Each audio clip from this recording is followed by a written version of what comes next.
Pour introduire cette conférence, on accueille aujourd'hui Maître Juan Branco et nous recevrons le 14 novembre prochain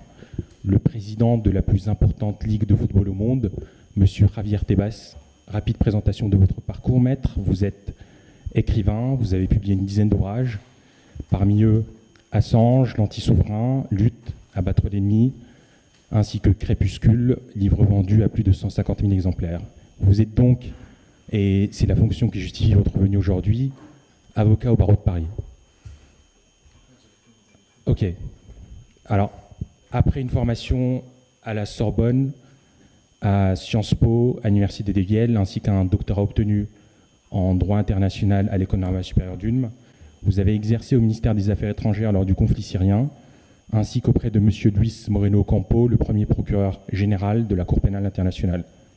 Vous avez, dès vos premières années d'exercice, été l'avocat de Julian Assange, Wikileaks, Jean-Luc Mélenchon, ainsi que de nombreux gilets jaunes avec des victoires obtenues devant la juridiction pénale contre Emmanuel Macron et son épouse, ainsi que de nombreux ministres de la Macronie. Vous avez également représenté, et cela va me permettre d'introduire le sujet de la conférence, des supporters du FC Barcelone qui vous ont saisi dès août 2021 parce qu'ils étaient inquiets de voir partir leur meilleur joueur Léo Messi au Paris Saint-Germain,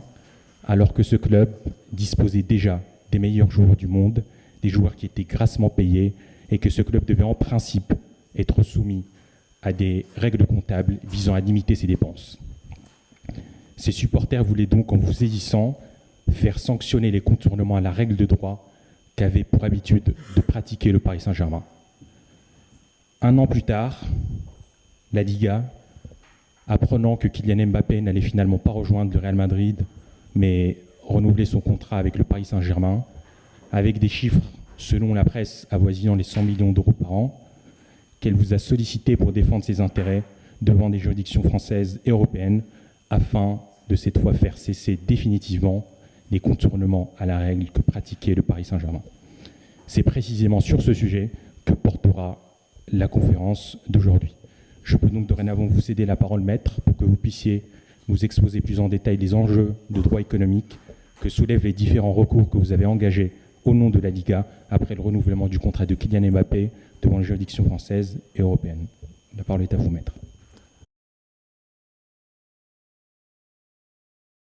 Bonsoir à tous, merci d'être présent, merci de m'avoir invité. Je pense que l'histoire dont on va parler aujourd'hui remonte aux années 70 et à un moment cardinal dans l'histoire mondiale qui est le premier choc pétrolier qui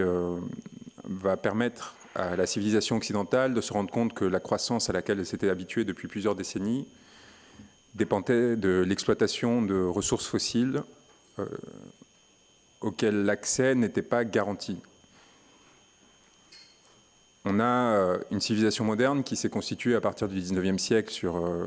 la découverte technique de la possibilité d'exploitation d'un certain nombre de ressources énergétiques. Ça a commencé avec le charbon, ça s'est prolongé par des ressources beaucoup plus faciles à exploiter, qui ont réduit la charge qui pesait sur les êtres humains au moment de les extraire des entrailles de la Terre et de la même façon d'accroître la quantité de capital disponible qui permettrait de, en conséquence, soit libérer du temps libre, soit déployer des activités économiques de production de façon exponentielle. Le pétrole et le gaz vont jouer un rôle cardinal dans cette explosion en fait, de l'activité économique d'un certain nombre de peuples et de civilisations. Et pendant une période, l'humanité va croire en l'illusion d'une énergie disponible de façon illimitée et un coût qui était assimilable à celui de l'eau courante à l'époque où elles sont exploitées de façon massive après la Seconde Guerre mondiale. Le premier choc pétrolier va remettre assez brutalement en cause cette assertion et pour la première fois va démontrer qu'il y a un lien entre croissance économique, donc une forme d'être, enfin, qui déterminait une forme d'être et de développement des sociétés occidentales et disponibilité des ressources énergétiques. Alors là, il n'y a pas de rapport de causalité directe, la corrélation elle est seulement partielle, mais elle détermine quand même largement notre capacité à nous déployer dans l'espace productif. Et à partir de ce moment-là, qui intervient un peu plus d'une décennie après le développement des mouvements de décolonisation, les puissances occidentales, et notamment européennes, sont face à un dilemme qui consiste à déterminer comment elles vont réagir face au rapport de force que commence à mettre en place un certain nombre de régimes politiques, notamment sous l'égide de la Libye et d'un certain nombre d'autres dirigeants qui vont se réunir et bientôt créer une organisation que l'on appelle l'OPEP. Face à cette situation, la France va jouer un rôle particulier. Elle avait déjà, depuis les accords de Sykes-Picot, accepté une répartition des sphères d'influence au Moyen-Orient et donc des champs pétroliers qui étaient afférents. Et elle va, à partir de cette accélération de l'histoire, qui va correspondre à un moment de transition politique entre le septennat inachevé de Georges Pompidou et donc la fin d'une pensée politique qui est qualifiée de gaullisme et le début et le déploiement d'une autre forme politique qui sera appelée le giscardisme, va devoir faire des choix dans la sphère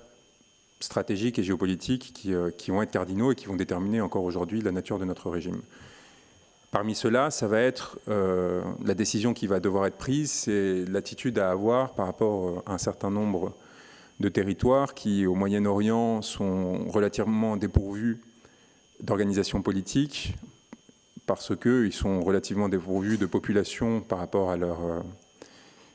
territoire et par rapport aux ressources qui leur sont attribuées et potentiellement attribuables à l'avenir. Et la France, avec un certain nombre d'autres pays, va décider en fait de participer à la constitution d'États qui sont artificiels, dont ils vont en fait octroyer la gestion à un certain nombre de tribus qui étaient relativement fidèles, soit aux régimes coloniaux anglais, soit à des puissances alliées qui exerçaient dans ce domaine. Et ils vont constituer en fait des sortes de nouvelles féodalités, notamment fondées sur la kafala, d'esclavage et de ségrégation extrêmement violents. La France va s'impliquer d'autant plus dans ces processus qu'en 1979, il va y avoir une tentative de coup d'État en Arabie Saoudite, la prise de Médine, dont vous avez peut-être entendu parler, et qui va amener notre pays à intervenir pour sauver le régime saoudien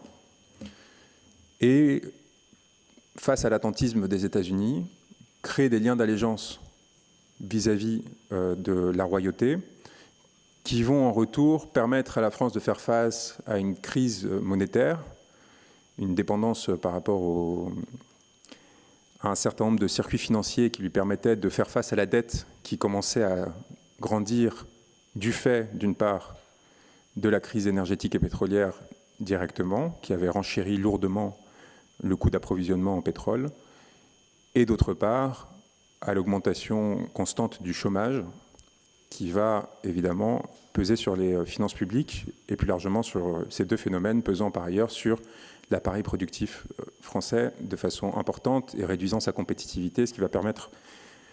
l'émergence d'un certain nombre de concurrents au sein de ce qu'on appelait encore le tiers-monde.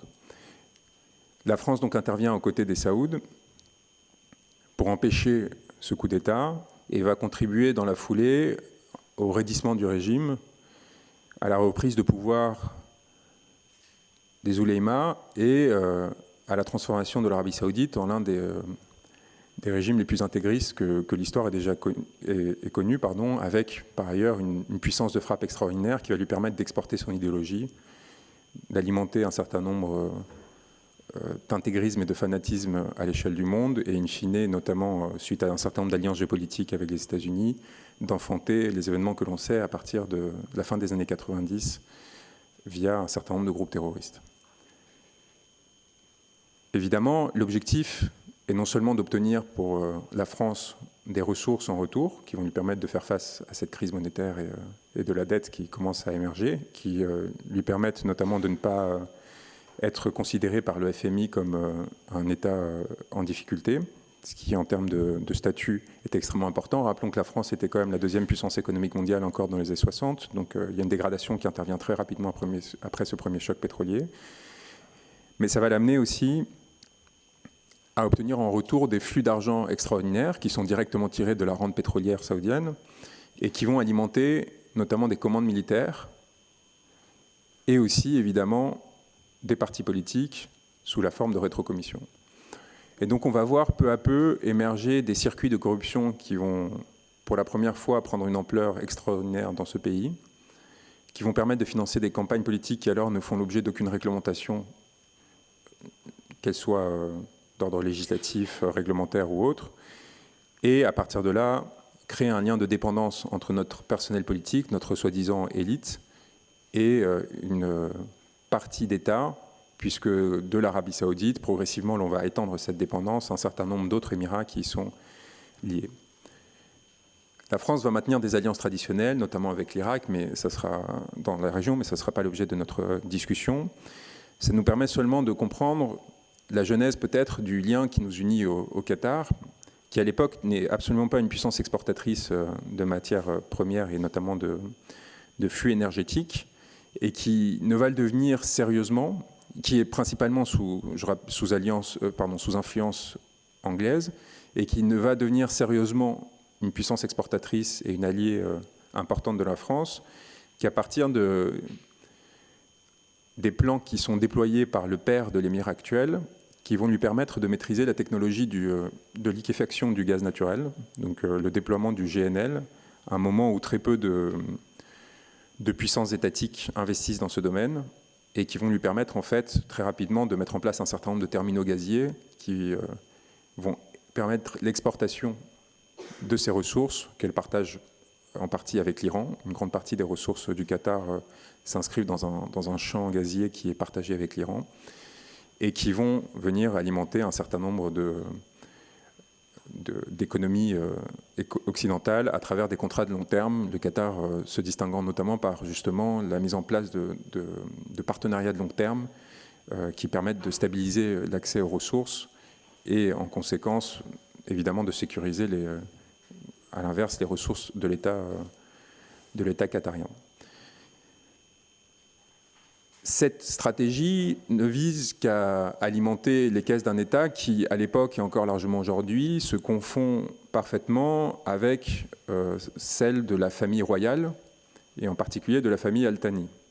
Quand on parle de régime féodal en ce qui concerne le Qatar, il faut le prendre au sens le plus littéral du terme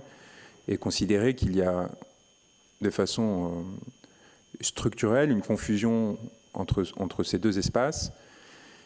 qu'un certain nombre de réglementations ont tenté en apparence de moduler ou en tout cas de masquer, mais dans les faits, toutes les grandes structures d'investissement du Qatar, par exemple la QIA, donc la Qatar Investment Authority, sont sous le contrôle direct de l'émir, avec au sein des conseils d'administration de chacune des institutions les plus puissantes du pays, y compris les institutions d'apparence privée, des membres des familles royales et des principales tribus qui leur sont alliées. La France va prêter son concours au développement du Qatar et notamment de ces technologies et va tirer des bénéfices de ce partenariat, non pas de l'importation directe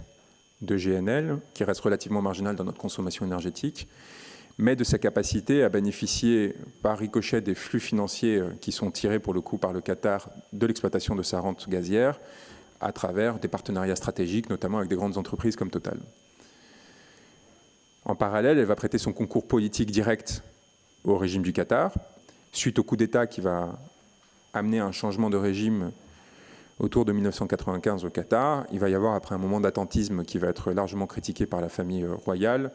une solidification très importante impulsée par Jacques Chirac pour s'assurer d'une forme de mise en place d'un partenariat stratégique entre notre pays et le Qatar.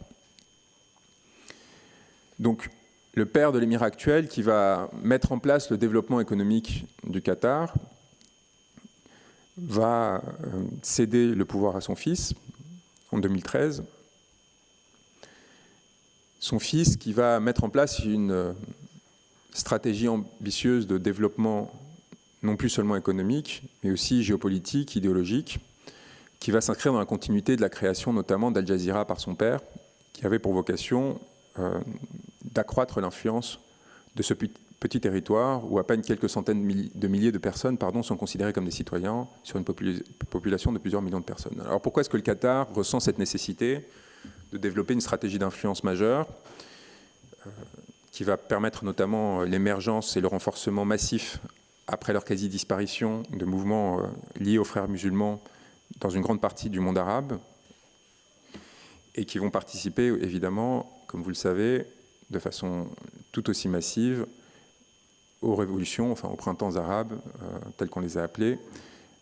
et le développement d'un certain nombre de mouvements qui, dans un premier temps citoyens, vont progressivement se voir substitués par des dispositifs qui sont plus intéressés, plus liés à des États et plus liés à des structures religieuses. Le fils de l'émir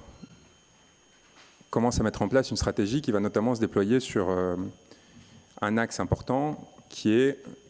les questions des compétitions sportives. Les questions des compétitions sportives et de l'influence par le sport ne font pas à l'époque l'objet d'une grande instrumentalisation, si ce n'est par les États dans lesquels elles se déroulent.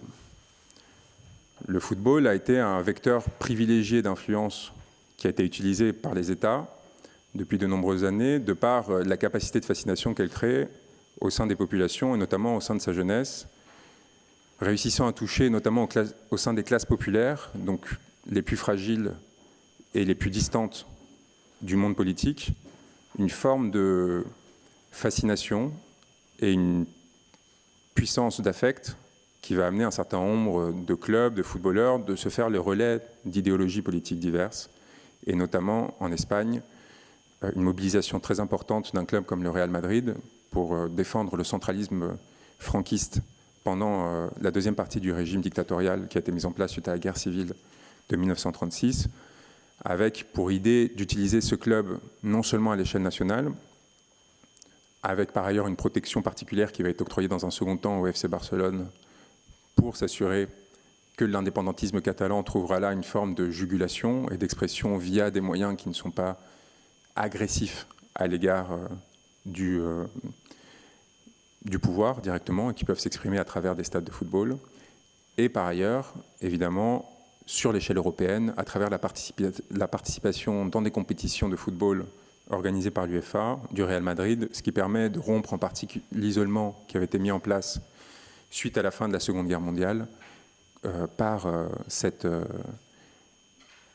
communauté internationale qui prétendait à l'époque encore s'inscrire dans une défense des valeurs démocratiques et politiques de ce pays. Sur la question de l'instrumentalisation du football, on rentre dans une nouvelle ère à la fin des années 90 et le début des années 2000, notamment à la faveur dans l'Union européenne d'un arrêt Bosman qui en 1996 autorise la rupture des règles qui jusqu'ici exigeaient un certain nombre de joueurs nationaux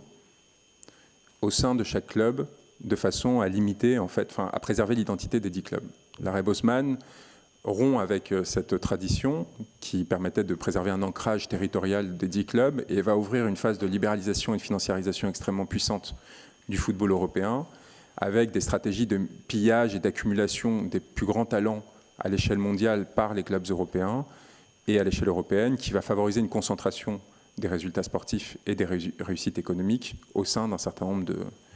de ces 10 clubs. Donc dans cette situation, on se retrouve avec, très rapidement, au bout de quelques années, des acteurs opportunistes qui vont comprendre l'intérêt qu'ils vont avoir à investir sur ce terrain, soit pour blanchir l'origine de leur fortune, soit pour utiliser le football à des fins d'accroissement de leur influence au sein des élites politiques et donc d'obtention de protection, voire de défense de leur idéologie. Ça commence principalement au Royaume-Uni avec un certain nombre d'oligarques russes qui, profitant de la fin de l'URSS, se sont accaparés via des mécanismes de corruption une grande partie des ressources naturelles, de l'exploitation des ressources naturelles qui jusqu'ici allaient aux peuples des différents États et nations constituant l'URSS. Ces oligarques qui vont très rapidement accaparer des fortunes qui se chiffrent en dizaines de milliards de dollars, vont comprendre la précarité de leur position en Russie et la probabilité que leur capacité à continuer à exploiter de façon indue les ressources des peuples russes ne tiennent pas. Des peuples russes et de leurs nations adjacentes ne tiennent pas. Et donc, dans ces circonstances, on va se retrouver dans une situation où ils vont chercher protection en Europe occidentale pour justement s'assurer non seulement d'un blanchiment de leurs ressources, qui va expliquer qu'ils investissent à perte dans un certain nombre de clubs de football de façon massive, mais aussi pour s'assurer à travers cela, comme je vous le disais, une protection de la part de leurs élites. Et ils vont recevoir un accueil particulièrement bienveillant à Londres, qui avait, au sein d'un dispositif où exclu volontairement de l'euro, avait besoin de renforcer sa place financière, va drainer les flux de ces oligarques dans toute une série de secteurs en dérégularisant les réglementations financières qui s'appliquaient à la City. Donc Roman Abramovich, avec Chelsea, va devenir l'un de ses premiers oligarques qui va très artificiellement transformer un club qui avait assez peu d'histoire et de réputation et d'influence dans le football, qui va transformer en puissance européenne et mondiale, jusqu'au point où il va réussir, après de nombreuses années et beaucoup d'efforts, à gagner la Ligue des Champions, qui est la compétition phare à l'échelle européenne, mais aussi mondiale du football professionnel, qui permet d'engranger une visibilité extraordinaire et qui évidemment va lui assurer une assise si importante au sein de l'intelligentsia européenne et particulièrement du Royaume-Uni, qu'encore aujourd'hui, il a pu, malgré l'évidence de l'origine criminelle de sa fortune, proposer avec un certain succès des missions de bons offices dans le cadre du conflit russo-ukrainien. Ces premiers investissements artificiels au sein du football européen vont évidemment créer des déséquilibres. Et notamment une bulle spéculative dont on commence aujourd'hui à mesurer pleinement les effets, qui vont construire à travers leurs conséquences une inflation extraordinairement difficile à supporter pour les supporters, qui vont expliquer que le coût du merchandising, donc des t-shirts de footballeurs, des ballons de football, des chaussures avec crampons, mais aussi, donc ça c'est pour la pratique, mais aussi des billets de stade, évidemment l'abonnement aux chaînes de télévision, une nécessité d'investissement toujours plus grande de la part des supporters, des clubs traditionnels, qui se voient obligés, pour maintenir leur capacité concurrentielle à l'égard de ces clubs qui sont financés par des oligarques et bientôt par des États, eh bien de trouver de nouvelles ressources qui vont leur permettre tout simplement de survivre.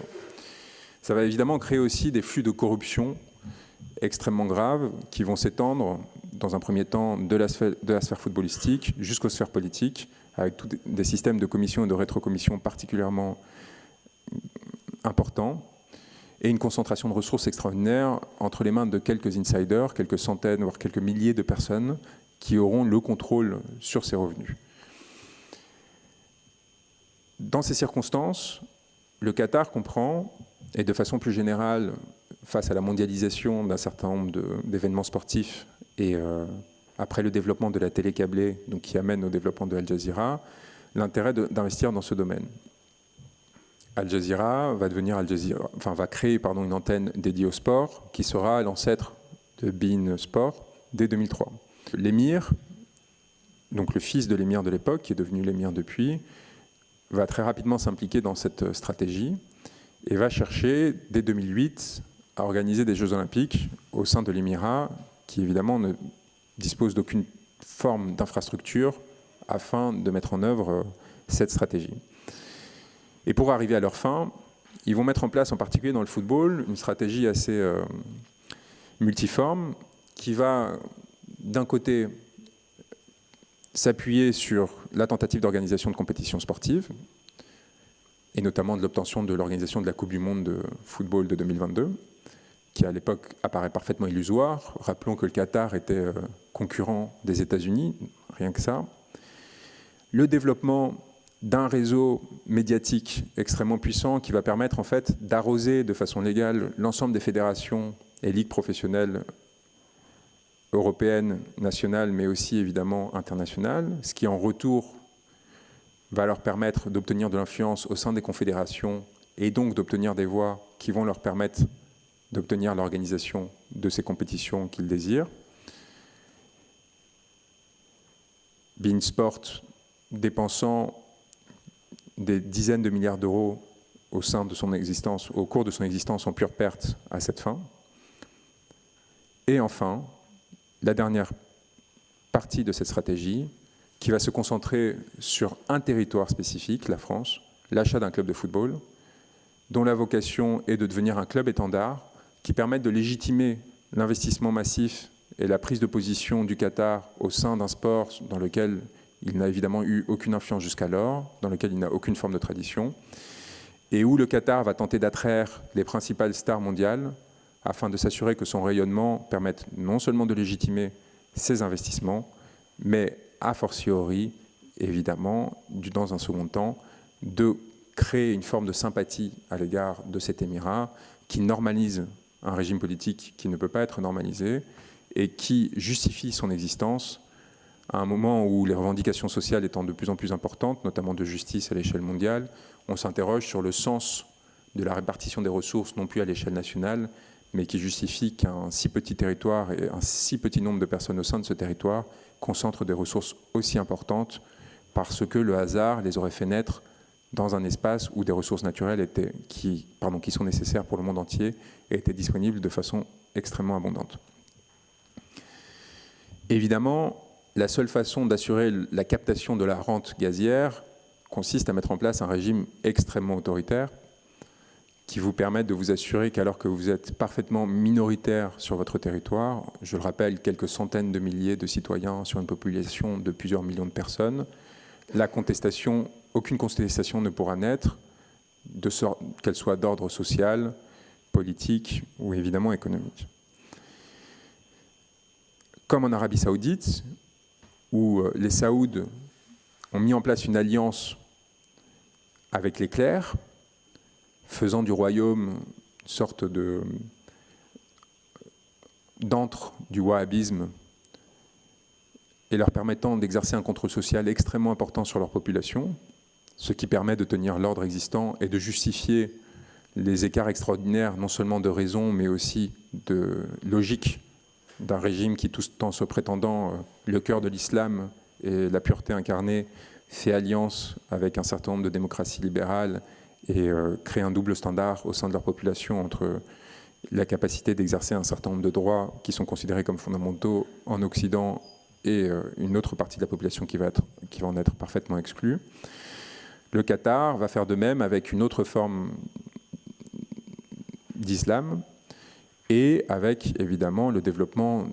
de services secrets, de police politique particulièrement puissantes, même si visiblement insuffisantes, vu que la France a décidé, comme vous l'avez vu, de signer un accord de coopération dans le cadre de l'organisation de la Coupe du Monde 2022 d'ordre policier, par lequel elle va envoyer 200 policiers au Qatar pour assurer le maintien de l'ordre au sein de ce territoire, notamment sur tous les domaines qui ont trait à la législation du Qatar, y compris les questions qui ont trait aux relations entre personnes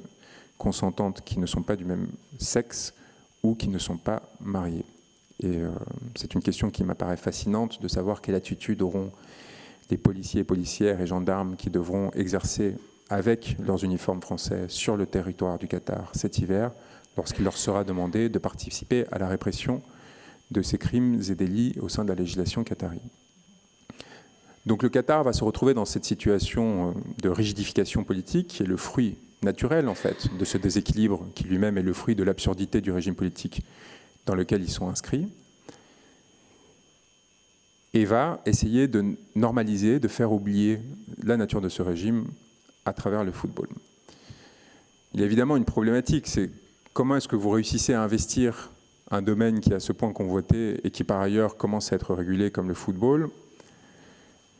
et comment est-ce que vous légitimez dans un premier temps ces investissements massifs qui vont provoquer des déséquilibres extraordinaires et qui vont transformer un club qui végétait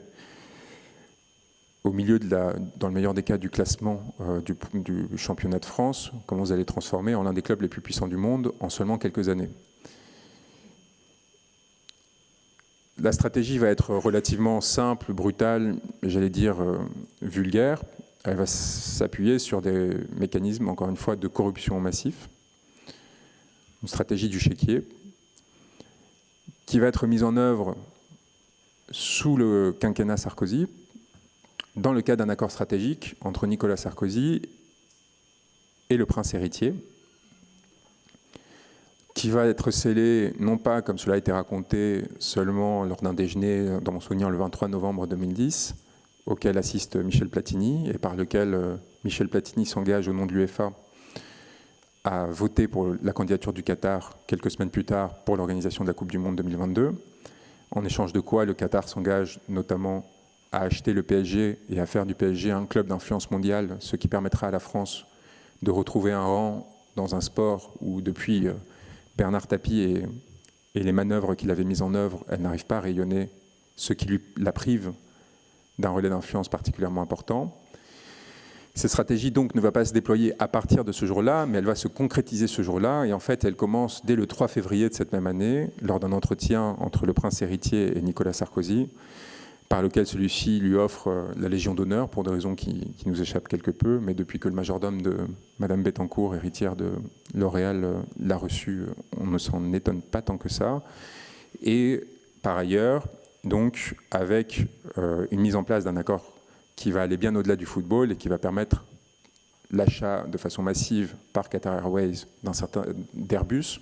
qui vont permettre notamment, comme les Émirats l'avaient fait quelques années plus tôt en sauvant Airbus A380, de préserver une partie du tissu industriel français qui était en train de s'effondrer dans la suite de la crise économique de 2008. Donc en fait, on est dans une situation où la France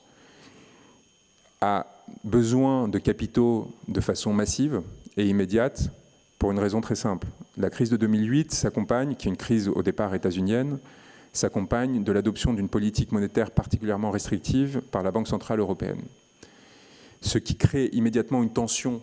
sur les marchés du crédit des États,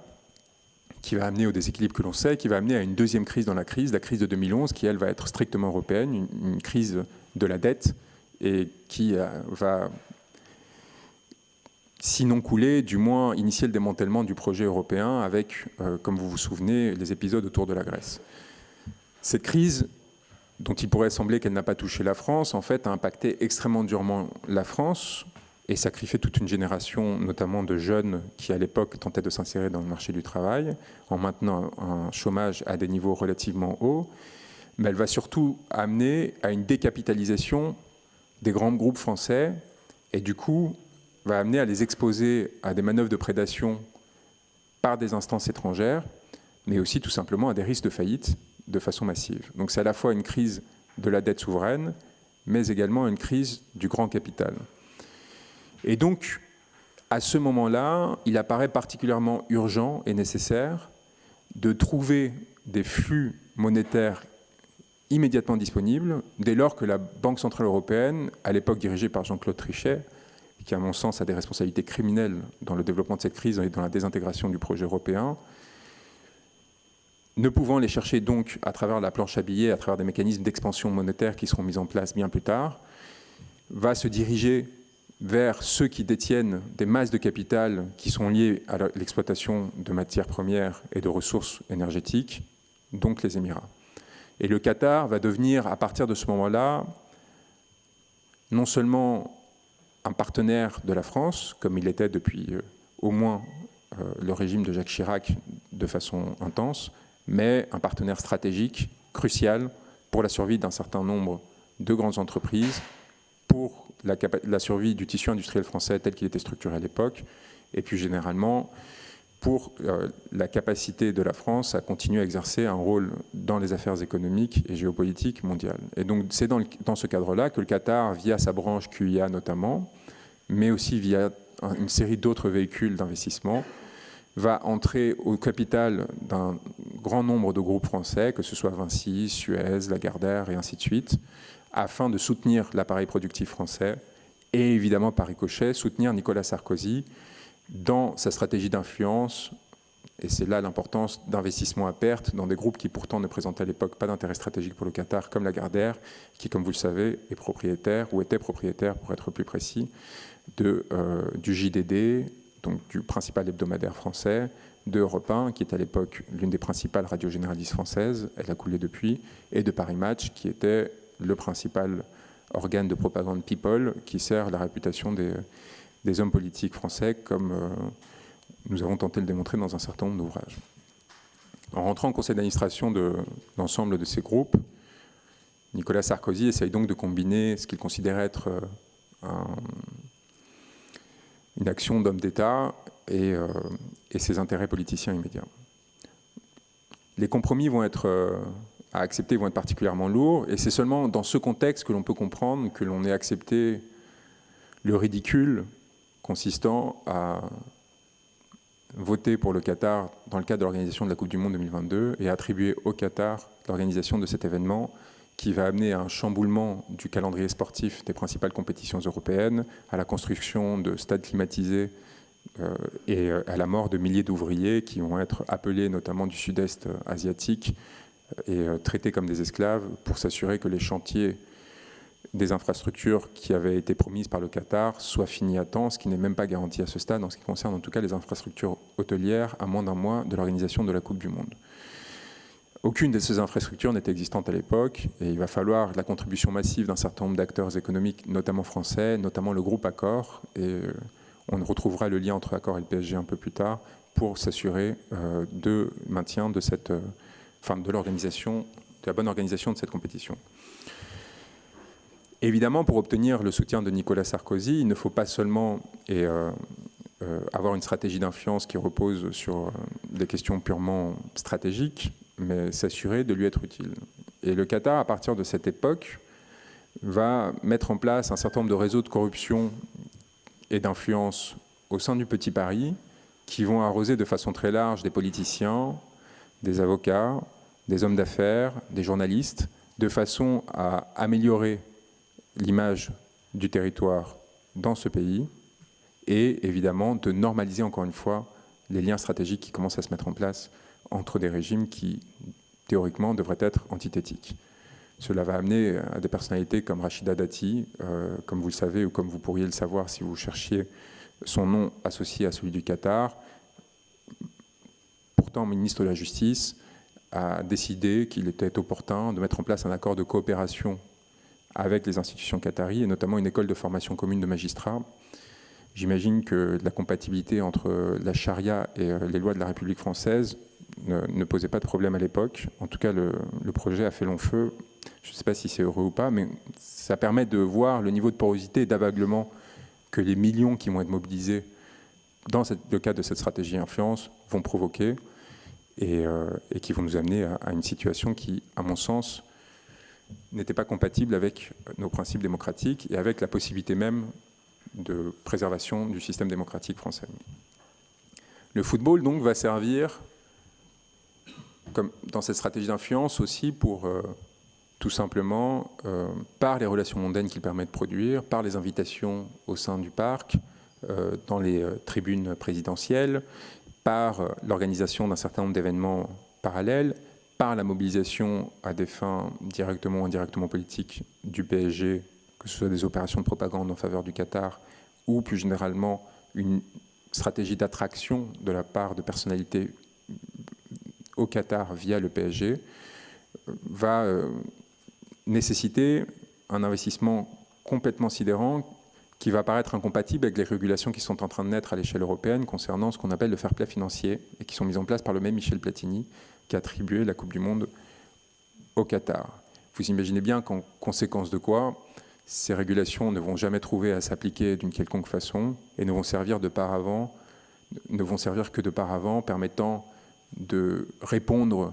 aux critiques de la société civile, aux reproches que faisaient les supporters face à une situation qui leur semblait inacceptable et qui mettait leur club dans une situation de tension et potentiellement, sinon de faillite, du moins de privatisation, et sinon de privatisation, du moins d'incapacité à mettre en œuvre, enfin à agir de façon compétitive dans les différents championnats auxquels ils participaient, et évidemment du coup à gagner du temps de façon à ce que, au moins jusqu'à la Coupe du Monde 2022, le système tienne. Le PSG va donc mettre en place une stratégie de pillage systématique des clubs européens qui va bénéficier au premier abord à ces 10 clubs européens. Car lorsque vous versez 222 millions d'euros au FC Barcelone pour acheter Neymar, celui-ci va se retrouver avec une capacité d'investissement massive. Un certain nombre d'intermédiaires vont toucher des sommes faramineuses pour en tirer bénéfice. Et en conséquence de quoi, évidemment, nous allons nous retrouver dans une situation qui, au-delà de l'inflation que je décrivais, va créer une dépendance à l'égard des flux d'argent mobilisés par le Qatar, qui s'ajoute à celle qui est mise en place à l'égard de beIN Sport et des milliards dont je vous parlais, qui vont permettre à Nasser El Khelaifi, donc le représentant de l'émir et le président du PSG de devenir vice-président de la Ligue de football professionnel qui est censée réguler le PSG, membre du comité exécutif de l'UEFA qui est censé réguler le PSG, président de l'Association européenne de clubs qui est censé être l'alter ego de l'UEFA et des ligues nationales afin de s'assurer de la défense de ces clubs, et en même temps président de beIN Sport, donc principal financeur de la LFP et de l'UEFA et des clubs concurrents. Et on pourrait continuer parce que la liste des fonctions n'est pas achevée, M. Al-Khelaifi ayant notamment la qualité d'être ministre de l'État du Qatar. Dans cette situation, il faut évidemment violer de très nombreuses règles de droit, qu'elles soient législatives ou réglementaires. Parce que la compatibilité des investissements mis en œuvre par le Qatar au sein du PSG avec notamment le droit de l'Union européenne est évidemment inexistante. Il se trouve cependant que le football étant une affaire particulièrement sensible, pour les raisons que je vous ai décrites, la Commission européenne n'a aucun intérêt à y intervenir. Et la Commission européenne a donc décidé, pour des raisons de strict intérêt politique, de déléguer la régulation du marché du football, des différents marchés afférents au football professionnel à l'UEFA. Le prétexte, c'est évidemment que les compétitions européennes de football, traditionnellement, se déploient au-delà de la stricte Union européenne. L'UEFA regroupe des fédérations de nombreux territoires, plus de 40 territoires, qui vont donc au-delà des 27 membres de l'Union européenne. Et donc il est considéré par la Commission qu'elle ne doit que s'assurer que l'UEFA s'assure elle-même du respect du droit de l'Union européenne par les clubs qui sont concernés, sans s'impliquer directement dans la matière. Donc elle va signer un certain nombre d'accords de coopération, la Commission européenne avec l'UEFA, pour déléguer en fait ses pouvoirs, et elle va fonctionner de façon, derrière les rideaux.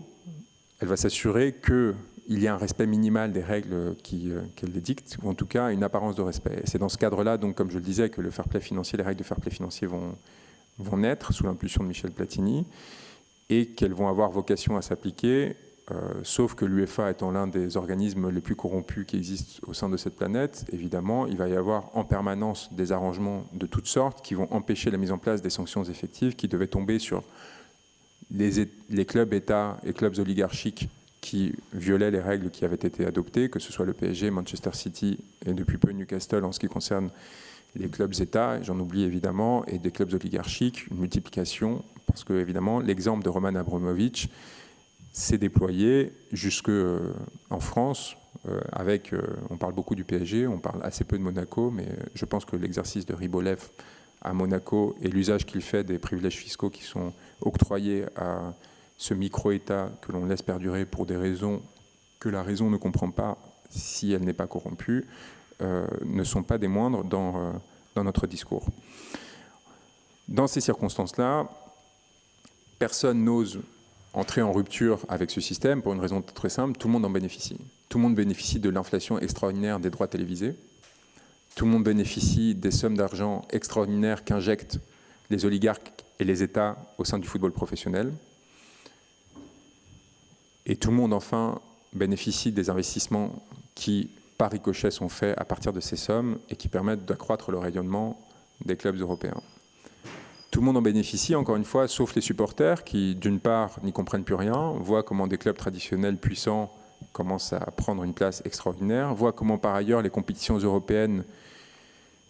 non seulement pour favoriser les clubs États, mais aussi les autres clubs qui sont en difficulté, les grands clubs qui sont en difficulté, disons par exemple du fait de cette concurrence déloyale, vont mettre en place des modèles qui vont à leur tour favoriser la concentration des revenus et des bénéfices. Et donc on va avoir en fait une oligarchisation du football européen qui va produire ce que vous avez tous vu si vous êtes intéressés par ce football, c'est-à-dire des compétitions qui ne sont gagnables que par un nombre toujours plus réduit de clubs, qu'ils soient oligarchiques, étatiques ou tout simplement des grands clubs traditionnels, écartant de plus en plus l'effet de surprise, faisant perdre de l'intérêt aux compétitions nationales, les écarts de ressources devenant immenses entre les plus grands clubs et le reste des clubs des États concernés, et donc par conséquent une perte d'intérêt pour le spectacle, une baisse d'intérêt, y compris en termes d'audience télévisuelle vis-à-vis du football professionnel en France, et donc l'émergence de projets alternatifs qui, dans une forme de fuite en avant, vont promouvoir, que ce soit via la Super League, donc une compétition de clubs fermée, ou via même des modifications des règles du football, comme l'a proposé le président du Real Madrid, qui proposait de réduire la durée des matchs de football, à renouveler l'attirance des supporters à l'égard de ce sport de façon artificielle. Donc nous rentrons là-dedans avec l'idée de dire ça suffit. Pourquoi ? Parce que nous défendons des sociaux du FC Barcelone, qui en fait est l'un des rares clubs européens qui a maintenu sa forme associative et qui jusqu'à tard dans les années 2000 était l'un des rares clubs européens qui n'avaient par exemple pas de publicité sur leur maillot. Pourquoi ? Parce qu'en fait la défense de l'identité de la ville et plus largement de la Catalogne apparaissait comme une priorité à l'égard des projets justement de rentabilisation que d'autres clubs avaient. Ça ne veut pas dire que le Football Club Barcelone était un club particulièrement sain. On pourrait revenir de façon très large sur le soutien artificiel qui leur avait été octroyé par les élites catalanes bourgeoises de Barcelone, notamment la Caixa, et les déséquilibres compétitifs que cela avait créés. Mais le fait est qu'ils s'inscrivaient dans une forme de singularité au sein de l'espace footballistique européen, comme un certain nombre d'autres clubs espagnols, notamment l'Athletic Bilbao ou la Real Sociedad, qui encore aujourd'hui soit refusent des publicités, soit refusent d'avoir des joueurs qui ne sont pas nés dans la région d'où provient le club, afin de préserver une forme d'identité et de lien avec leurs supporters. Et donc pourquoi est-ce que nous décidons d'intervenir ? C'est parce que Lionel Messi, en août 2021, décide de quitter le club pour le Paris Saint-Germain et que le président du FC Barcelone argue du fait que ce départ aurait été le fruit de l'application des règles du fair play financier qui exigent notamment un ratio entre niveau de salaire et budget du club. Donc on ne peut pas dépasser 70% en Espagne du taux de salaire attribué aux joueurs vis-à-vis du budget général. C'est une des mesures qui avait été adoptée par l'UEFA au départ pour essayer de limiter l'inflation des salaires des principaux joueurs footballistiques qui étaient elles-mêmes fruits de cette oligarchisation et de ces investissements étatiques que je vous décrivais. Problème, si l'on peut comprendre que l'assainissement des finances des clubs espagnols imposé non seulement par la Liga, donc l'organisateur des championnats professionnels espagnols, mais aussi par les autorités politiques espagnoles qui avaient imposé un décret suite justement à la crise de 2008, alors que la quasi-totalité des clubs espagnols étaient en situation de faillite technique, leur imposant d'assainir justement ces bilans financiers et de cesser de dépendre de l'État et de spéculation sur leurs investissements, sur leurs résultats sportifs à venir. Si l'on peut donc comprendre le sens de cette régulation, l'on peut moins comprendre que dans un pays, ces régulations qui sont elles-mêmes inspirées des règlements de l'UEFA s'appliquent et que dans un autre pays, elles ne s'appliquent pas. Et là, on invoque un droit fondamental, un des principes fondamentaux du droit de la concurrence au sein de l'Union européenne, qui consiste, et ça va être le point d'appui de notre démarche, qui va par la suite s'étendre, à s'appuyer sur l'article 116 du TFUE, donc du traité sur le fonctionnement de l'Union européenne, qui prohibe toute distorsion réglementaire et qui exige de la Commission au sein du marché unique, du marché intérieur de l'Union européenne, et qui exige de la Commission d'intervenir dès lors que des distorsions réglementaires entre deux États interviendraient, de sorte que deux acteurs économiques agissant sur le même marché à l'échelle européenne doivent se voir appliquer exactement les mêmes réglementations, ou du moins de façon très semblable, quelle que soit leur nationalité d'origine. Et s'il y a, selon votre nationalité d'origine, une distorsion réglementaire qui va s'appliquer, évidemment, il faut intervenir afin de maintenir la dimension unique du marché et éviter que les règles, le pouvoir normatif des États soient utilisés afin de favoriser certains acteurs économiques à l'encontre d'autres et qu'il y ait des formes de protectionnisme déguisé qui s'imposent au sein du marché de l'Union européenne. Et donc, le problème, c'est que le PSG avait des ratios qui étaient, en termes de fair play financier, qui étaient bien pires que ceux du Barça au moment où Messi décide de partir du FC Barcelone. Donc Messi, qui était le joueur phare du FC Barcelone, qui depuis l'âge de 13 ans jouait au club et qui était évidemment la principale source de bénéfices économiques pour le club parce qu'il était le plus grand joueur, si ce n'est de l'histoire, du moins de l'époque. Donc Messi part parce que le FC Barcelone ne peut pas renouveler son contrat et satisfaire à ses exigences économiques. Et où est-ce qu'il va partir ? Au PSG, qui lui n'a aucune difficulté à le faire. Pourquoi ? D'une part, parce qu'évidemment le Qatar est prêt à investir ce qu'il faudra pour accroître le rayonnement de son club étendard à quelques années de la Coupe du Monde, comme il a fait pour Neymar quelques années avant, en payant la clause de résolutoire de 222 millions d'euros qu'avait fixé le FC Barcelone. Mais qui plus est, les règles de fair play financier qui s'appliquent au FC Barcelone ne s'appliquent pas au PSG. Et elles ne s'appliquent pas au PSG, notamment du fait d'une décision de la LFP qui a décidé de décaler leur application à la saison 2023-2024, c'est-à-dire, comme par hasard, l'année après l'organisation de la Coupe du Monde de football au Qatar. Et donc tous les liens d'interdépendance et de conflits d'intérêts que je viens de vous décrire, notamment avec Nasser Al-Khelaifi, commencent à prendre sens. Et l'on comprend que le PSG bénéficie d'un régime d'exception qui est renforcé par exemple par la convention fiscale entre le Qatar et la France, convention fiscale exorbitante qui permet d'éviter toute forme d'imposition sur les investissements en capital qatari en France, qui coûte avec les 5 autres conventions fiscales qui ont été signées avec des pays du Golfe afin de favoriser le transfert de ressources de ces pays du Golfe à la France, la bagatelle de 200 à 300 millions d'euros par an aux ressources de l'État, selon une intervention qui avait été faite lors de débats parlementaires sourcés par Bercy. Et donc on se retrouve dans une situation où il y a des aides d'État directes et indirectes qui malheureusement ne sont pas sanctionnées par le droit européen, qui sanctionne les aides d'État qui pourraient justement atteindre à la concurrence pure et parfaite, comme nos amis libéraux aiment la décrire,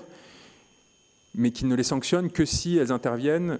au sein de l'Union européenne et par des acteurs de l'Union européenne. C'est-à-dire que les aides d'État provenant d'États non membres de l'Union européenne ne sont pas sanctionnés en droit interne, en droit de l'Union européenne jusqu'ici. Il y a un projet de règlement qui est en cours d'adoption et qui va l'être bientôt, ce qui explique que les investissements massifs et artificiels de l'État du Qatar au sein du PSG n'aient jamais fait l'objet de contrôle ou de sanctions de la part de l'instance de régulation européenne, des instances de régulation européennes. Et donc nous rentrons là-dedans, d'abord en invoquant l'article 116, en disant qu'il y a une distorsion réglementaire qui produit cette chose absurde, c'est que pour des raisons réglementaires, Messi est obligé de partir du FC Barcelone, et parce que ces règlements ne sont pas appliqués en France, il peut arriver au PSG, qui pourtant est dans une situation plus grave que le FC Barcelone au regard de ses obligations réglementaires. Distorsion qui nous semble absurde, et qui, encore une fois, n'a pas que des conséquences, les conséquences que l'on sait, qui sont sportives et économiques directes pour le FC Barcelone, mais qui menacent le devenir et la nature associative du FC Barcelone, parce que, et ça nos craintes se sont concrétisées un an plus tard, pour maintenir leur capacité concurrentielle à l'égard de clubs comme le PSG, le Barcelone, qui jusqu'alors appartenait à chacun de ses membres, donc à plus de 150 000 personnes, qui en fait en composaient la structure, a dû commencer à privatiser des parts de son activité, à les vendre à un certain nombre de fonds d'investissement, à passer des accords avec notamment Goldman Sachs, de façon à débloquer des sommes d'investissement qui leur permettent de payer les salaires et de recruter des joueurs à même niveau que les clubs comme ceux qui sont sponsorisés par le Qatar, l'Arabie Saoudite et ainsi de suite. Et donc dans cette situation-là, il y a un risque direct pour les sociaux de perdre ce qui fait leur patrimoine, à la fois matériel, parce qu'ils détiennent une part du FC Barcelone chacun d'entre eux, leur contrôle sur le club, leur contrôle démocratique sur le club, et plus largement, évidemment, symboliquement parlant, une perte d'identité qui s'est déjà matérialisée depuis 15 ans. On a vu le FC Barcelone passer de ne pas arborer de publicité pour des raisons éthiques à arborer le logo de l'UNICEF, à arborer le logo de la Qatar Foundation, à arborer le logo de Qatar Airways, à arborer aujourd'hui le logo de Spotify, et donc à transformer en fait ce club qui avait une vocation identitaire, au sens noble du terme, en une pure plateforme publicitaire. Aujourd'hui, au bord de la privatisation et dépendant de résultats sportifs qui lui permettent de rentabiliser suffisamment son activité de façon à rembourser ses créanciers auprès desquels il a dû s'engager de façon massive, et donc en risque de perte de contrôle complète pour les sociaux, le FC Barcelone est menacé dans son existence.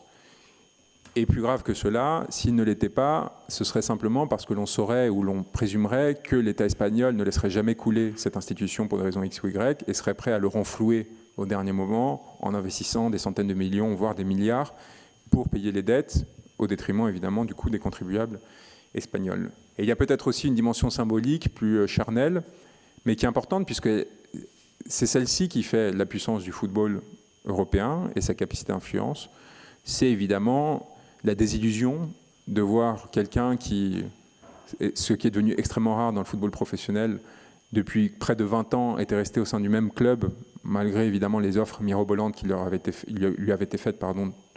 des quatre coins de la terre, qui symbolisaient une forme de fidélité, d'appartenance, d'adhésion, et donc quelque part portait des valeurs qui, pour une fois, pouvaient sembler plus positives, en tout cas que l'image que donnent souvent les footballeurs, et servir de modèle pour les plus jeunes qui le regardaient. Découvrir que ce joueur a fini par partir parce qu'on lui avait refusé une prime de 10 millions d'euros à la signature alors qu'il a gagné près d'1 milliard d'euros depuis le début de sa carrière a été une grande déception, je peux vous l'assurer, lorsque les révélations d'El Mundo l'ont établi il y a quelques semaines.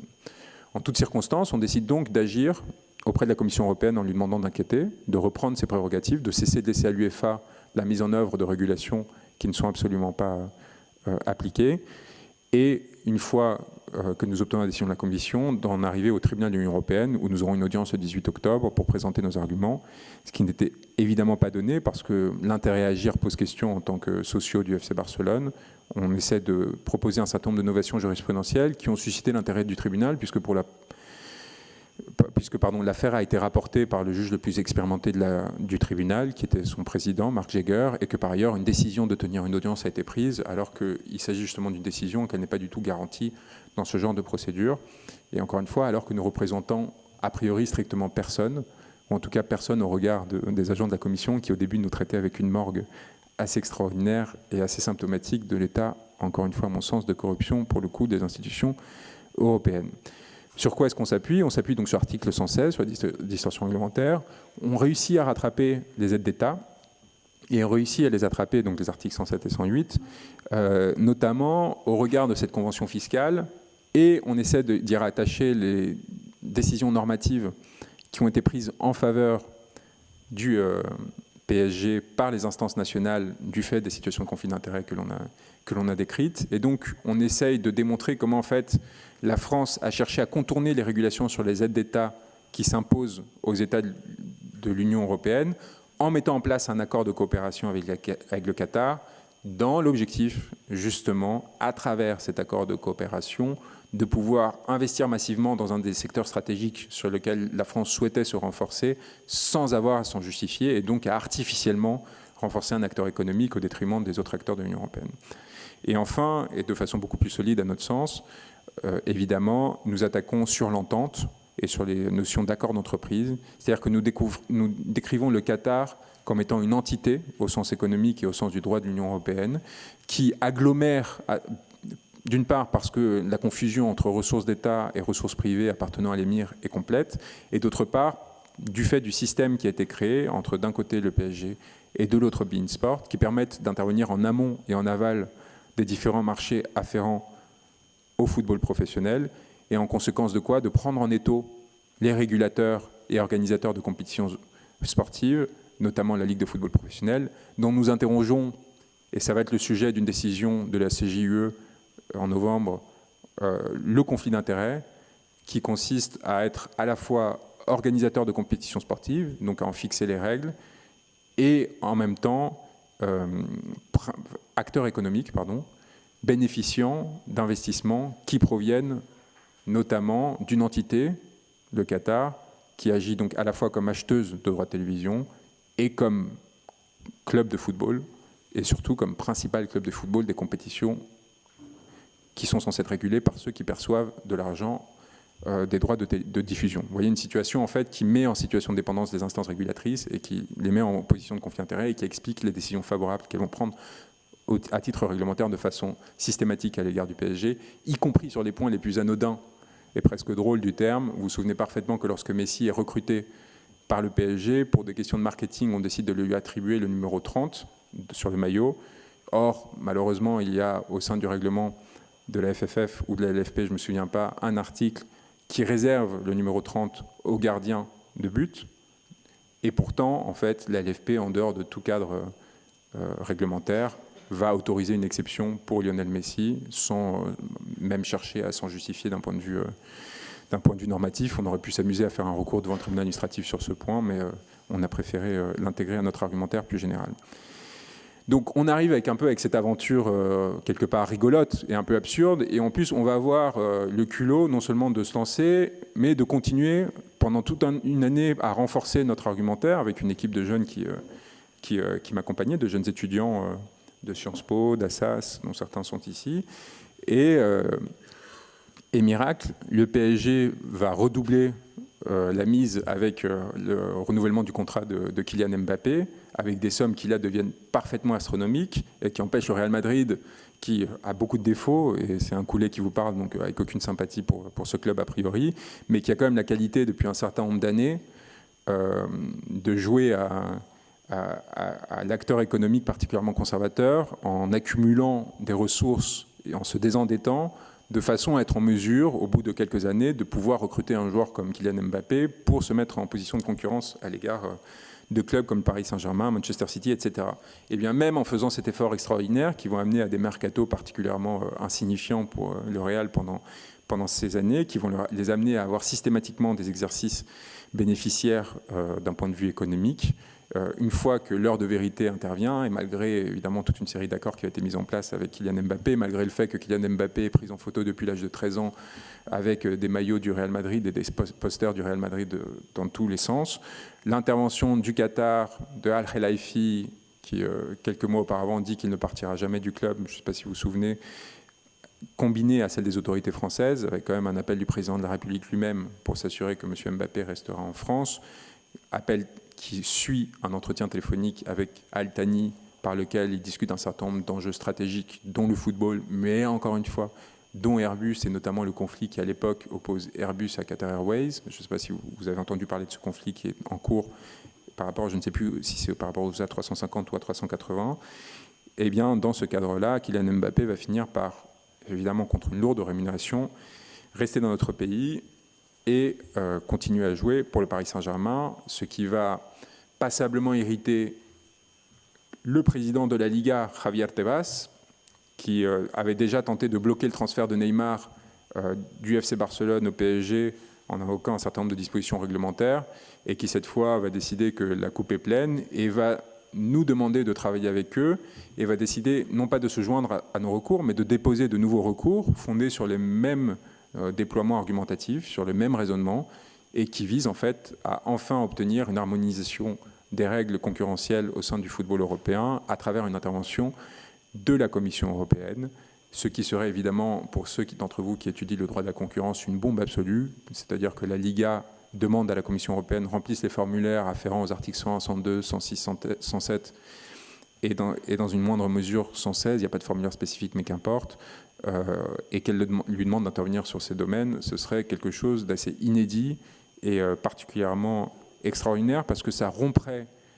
les pactes tacites et les accords qui ont été mis en œuvre entre tous ces acteurs jusqu'ici, qui avaient fait du fair play financier en fait une forme de marchandage normatif par lequel on l'utilisait et on le poussait, les menaces de sanctions vis-à-vis d'acteurs économiques jusqu'à un certain point, de façon à obtenir de leur part des concessions. Et après, on renonçait à appliquer les règles, puisqu'il y avait une satisfaction générale des acteurs les plus puissants de ces marchés au sein de l'Union européenne. Donc l'idée est de sortir de cette logique et de rentrer dans une réintervention de la part des autorités régulatrices qui enfin permettent d'assainir ce système et qui, par l'harmonisation des normes, permettent de limiter ces influx financiers qui nous semblent délétères, qui semblent instrumentaliser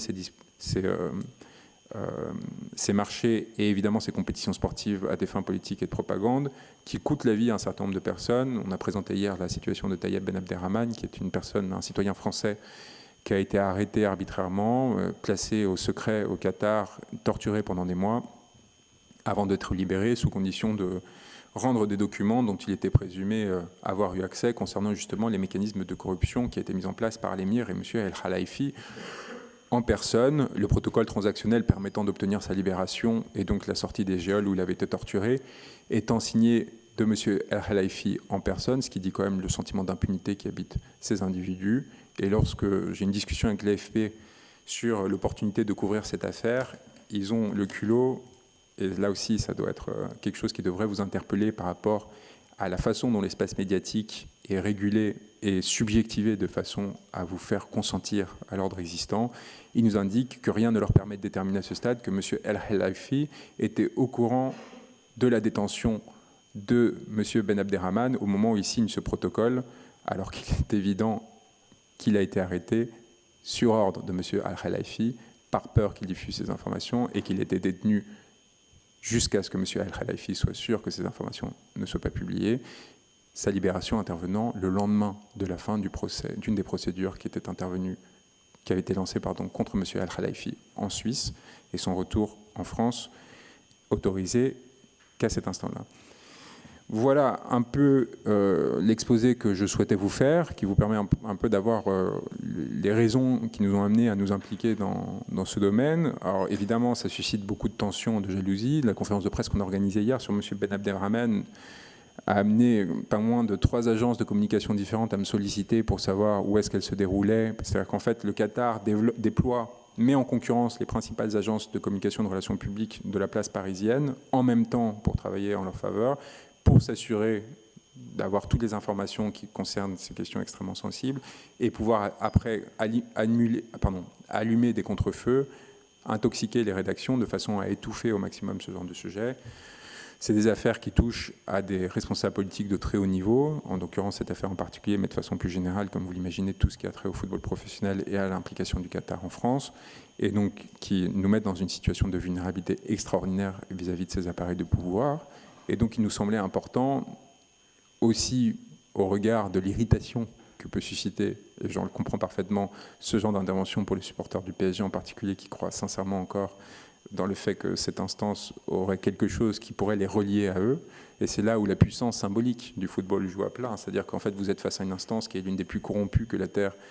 ait fécondée, mais parce que c'est du football, on le tolère tous, y compris en tant que citoyen, et parce qu'on s'y identifie d'une façon ou d'une autre, parce que depuis l'enfance, on a suivi ces activités, on est prêt à se soumettre complètement au joug des personnes qui ont pris le contrôle sur ces instances, qui n'ont évidemment rien de démocratique, mais plus largement rien de sain. Voilà, je pense que l'idée c'était de prendre des questions dans la foulée de cet exposé, et si vous en avez, et vous remercie en tout cas de vous être déplacé.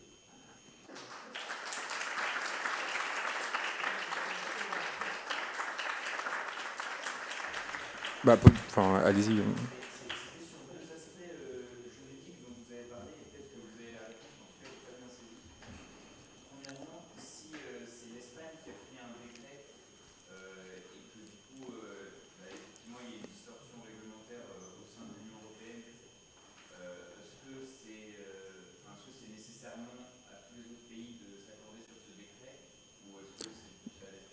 Non, oui, alors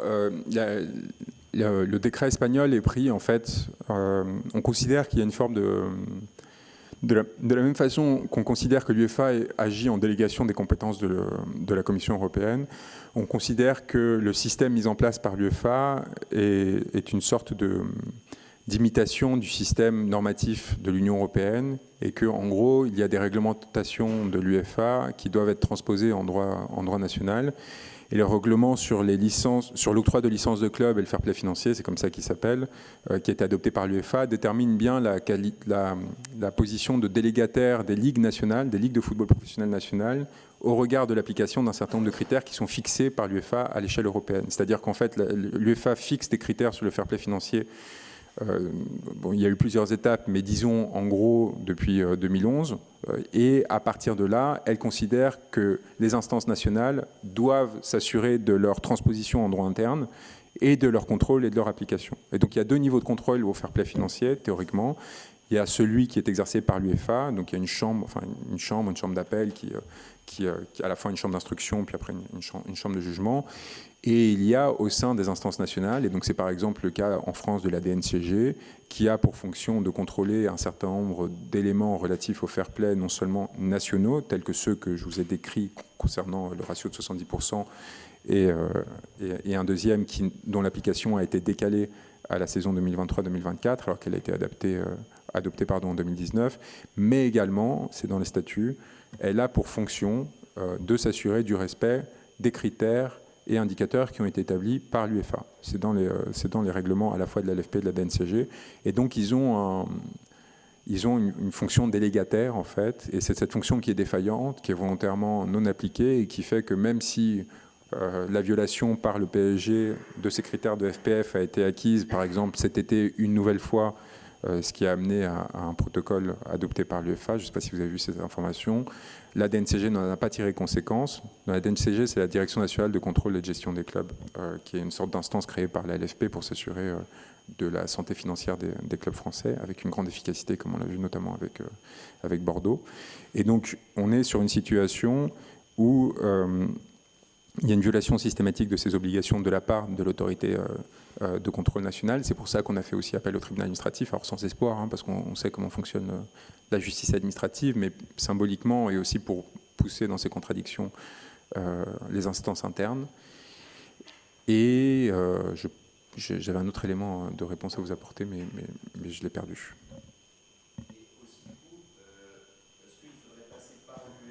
Oui, pardon. Le deuxième élément de réponse, c'est que, en fait, c'est extrêmement important. Ça aurait dû être extrêmement important, en particulier pour notre affaire, que la DNCG mette en place, vérifie en effet le contrôle de ces indicateurs. La DNCG ou un autre organe de la LFP, qu'importe, pour une raison très simple, c'est que le respect de ces indicateurs est censé être un critère qui permet aux contrats signés par les clubs français d'être automatiquement homologués par la LFP ou de faire l'objet d'une procédure de contrôle spécifique. Et nous, la décision qu'on a attaquée auprès du tribunal administratif, c'est les deux décisions qu'on a attaquées, c'est les décisions d'homologation des contrats de Lionel Messi et de Kylian Mbappé, en considérant que puisque le PSG ne respectait pas les indicateurs, que ce soit nationaux ou imposés par l'UEFA, il y aurait dû avoir une procédure de contrôle qui s'appliquait préalablement à cette homologation. Or, cette homologation a été automatiquement actée, puisque la DNCG n'a jamais rien vu en ce qui concerne les comptes du PSG qui la troublait, ce qui est pour le moins, en l'occurrence, troublant. Je ne suis pas rentré dans les détails de stratégie de contournement du fair play financier par le PSG, la signature d'accords fantômes, notamment avec des entreprises qu'ils ont sauvées comme Accor, qui leur permettent de récupérer des centaines de millions d'euros de sponsoring de façon purement artificielle. Le plus bel accord dans ce cadre, c'était la Qatar Tourism Authority, qui a injecté près d'un milliard d'euros au sein du PSG en 10 ans, sans aucune contrepartie, en considérant que, par définition, le PSG participait au rayonnement du Qatar. La réelle valeur de ces contrats, telle qu'elle a été évaluée par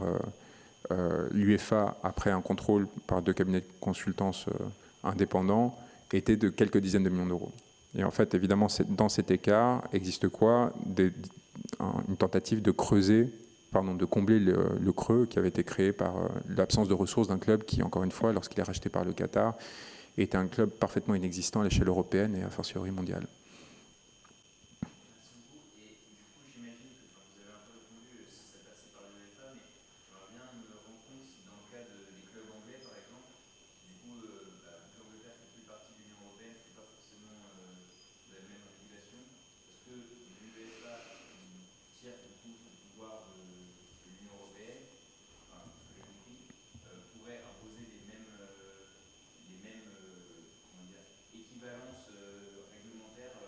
C'est une question intéressante. Ça serait en fait le fruit d'un rapport de force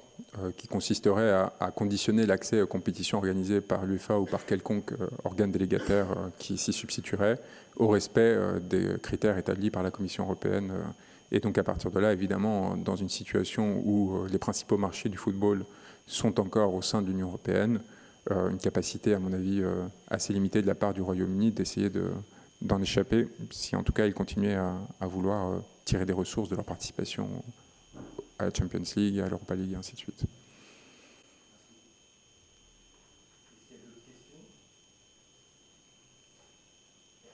Si, il y en a 2, au fond et au début.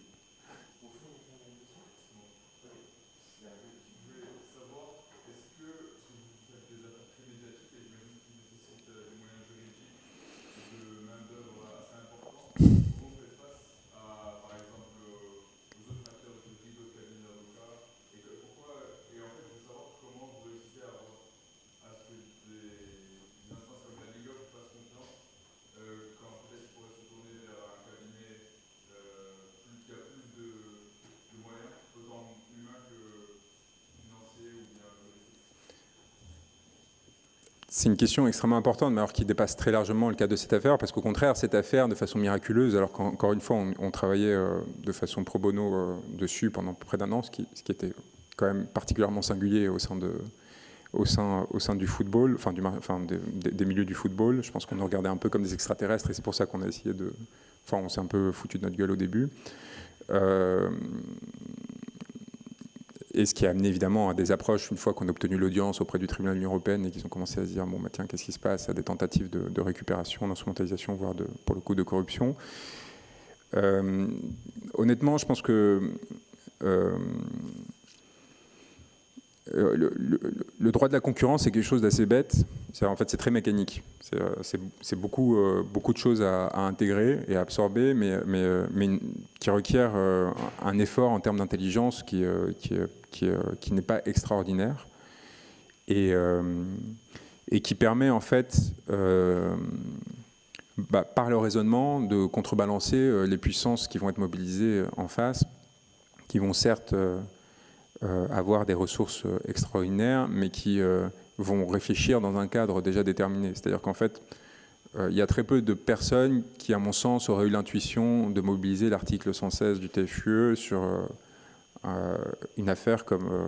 le recrutement de Lionel Messi par le PSG. Il y a très peu de personnes, même de façon plus générale, qui auraient pensé que l'article 116 du TFUE pouvait s'appliquer au fair play financier. Et a fortiori, il y a très peu de personnes qui pensaient que ça aurait un sens d'espérer qu'il y ait un pouvoir d'injonction de quelque ordre que ce soit de la part d'un tribunal à l'égard de la Commission européenne en application du TFUE. Et donc, les agents de la Commission européenne, qui sont des gens très satisfaits d'eux-mêmes, très grassement payés et très heureux d'attendre leur recrutement par des grands cabinets d'affaires pour se mettre en pré-retraite, nous ont vraiment traités comme des chiens au début. Et je peux vous dire qu'ils ont été humiliés par le tribunal à plusieurs reprises, en fait. Il y a eu un retour de bâton extrêmement violent pour eux. Ça a été la même chose pour le cabinet qui avait été mobilisé par la Ligue de football professionnel au sein du tribunal administratif. Et en fait, ils ont vu une montée en puissance progressive qu'on a mis en place parce qu'on était passionnés, parce qu'on était relativement malins et parce que, justement, le fait de ne pas être formaté, c'est-à-dire de ne pas arriver à partir d'un cadre établi qu'on nous aurait inculqué parce qu'on avait fait notre master en droit économique de l'Union européenne. Enfin, aucune critique à ceux qui le font, évidemment, mais parce qu'on a dû apprendre sur le tas, en fait, à partir d'une indignation ou d'un sentiment, et qu'on a par contre un grand sens de la rigueur et qu'on aime faire les choses bien. Ça nous a amené à penser en décalé, en fait, à penser en décalé et à se dire, mais pourquoi, enfin, et en fait, surtout à interroger les évidences auxquelles on s'exposait. Et donc, par exemple, la Commission européenne nous dit, c'est évident que vous n'avez pas d'intérêt à agir en tant que sociaux du FC Barcelone, et on leur répond pourquoi. Pourquoi le droit administratif français donne intérêt à agir à n'importe quel membre d'une association, par exemple. On sait que la jurisprudence interdit aux actionnaires de revendiquer un intérêt à agir au nom de l'entreprise dont ils détiennent des actions au sein de l'Union européenne. Mais pourquoi est-ce que ça s'appliquerait ou ça se transposerait tel quel pour les membres d'une association? Et là, ils n'ont pas de réponse. Ils n'ont pas de réponse et ils n'ont pas de jurisprudence. Et donc, du coup, potentiellement, novation jurisprudentielle de la part du TUE. Est-ce que ça veut dire qu'on va gagner? Très probablement pas. En tout cas, sur la procédure mise en œuvre par les sociaux, on part de tellement loin, c'est tellement absurde, et on partait tellement tôt, c'est-à-dire qu'on a dû, en fait, en une semaine, bricoler des procédures à la fois devant le TA et parce qu'on était en urgence, et devant la commission puis le TUE. Mais je peux vous dire qu'un an plus tard, justement, au moment où la Liga nous contacte et qu'elle nous demande de présenter nos arguments et compagnie, leur département juridique est suffisamment impressionné pour dire on y va, on vous prend, et Alain Auvry et compagnie, on verra une autre fois.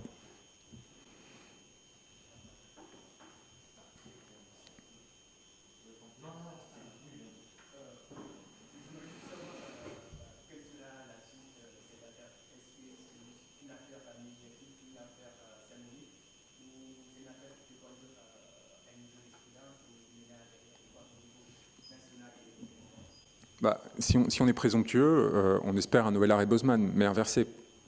On espère vraiment en fait une remise à plat du fonctionnement du football européen. On a en fait là, par exemple, on est en opposition assez claire avec la Junta Directiva du FC Barcelone. Donc on a eu pas mal de discussions avec des émissaires de Joan Laporta pour essayer de voir s'il y avait des points d'accord potentiels ou si on pouvait avancer ensemble.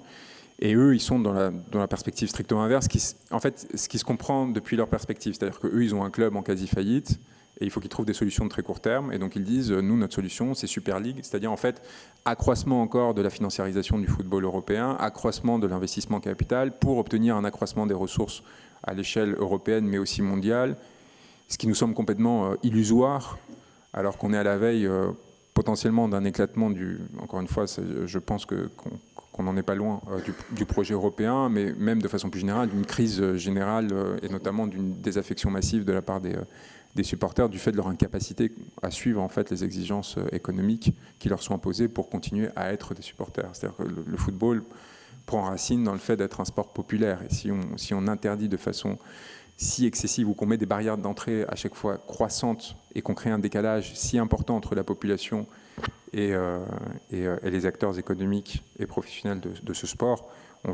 va selon nous à l'abîme. Et donc nous, on fait le pari d'une innovation jurisprudentielle, d'une innovation réglementaire qui permettent en fait de stabiliser le secteur économique, qui certes ne permet pas de rêver, de continuer à rêver une sorte d'expansion illimitée et des milliards supplémentaires qui feraient, parce que ils essaient de me vendre ça, hein. Ils sont pas très malins, mais ils essaient vraiment de dire oui, non mais vous vous rendez compte, c'est le principal actif des Européens, c'est la seule chose qui nous reste, qui nous permet de faire rêver le monde entier et compagnie, il faut qu'on renforce, sinon on va se faire dépasser par... Sauf qu'ils ne voient pas qu'au sein de l'Union européenne, au sein de l'Europe elle-même, justement, il y a une sorte de désolidarisation vis-à-vis de ce système qui va devenir à notre sens irrémédiable. Donc notre ambition, c'est celle-là.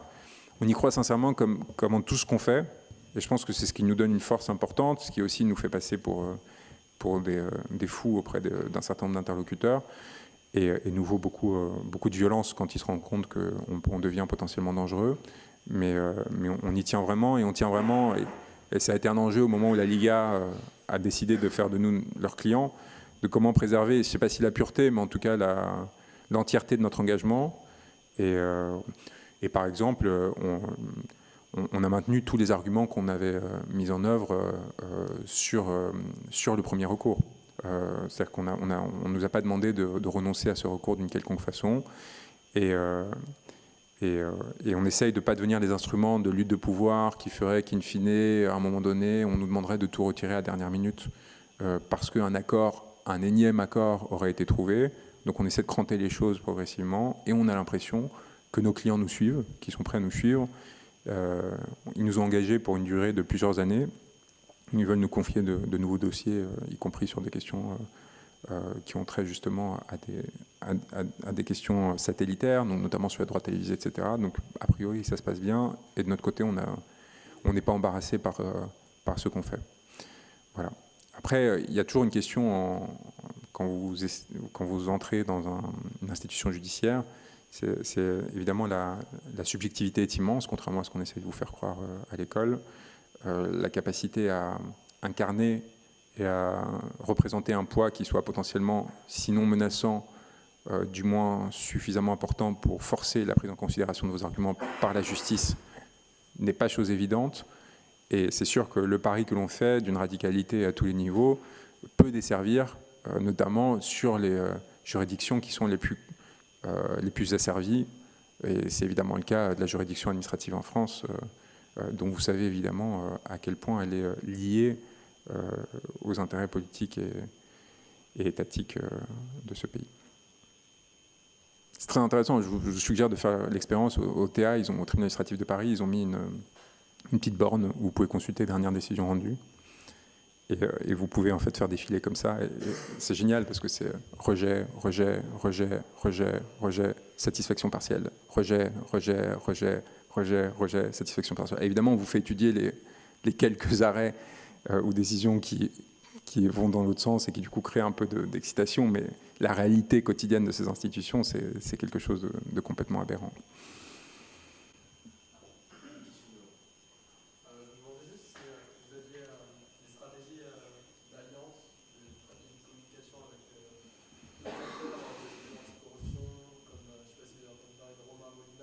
Oui.